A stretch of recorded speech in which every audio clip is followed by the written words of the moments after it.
Hindi po dadalo sa Senado pero bukas daw humarap sa Kamara si Baguio Mayor Benjamin Magalong para sa investigasyon ng maanumalyang flood control project.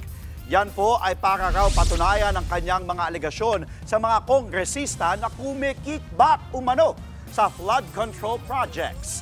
Wala pang imbitasyon ang Kamara pero nakatakdasa ng humarap si Magalong sa pagdinig ng Senate Blue Ribbon Committee ngayong araw.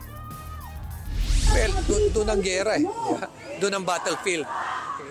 Siyempre, as someone na talagang nakikipaggera tayo laban sa corruption, then doon tayo sa may gera.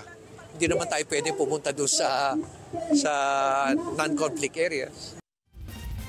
Bukod dyan, inaantay rin daw niya kung ano ang magiging pasya ng Pangulo sa nilulutong independent body. Sinabi ni Magalong nang makiisa siya sa rally laban sa maanumalyang flood control projects.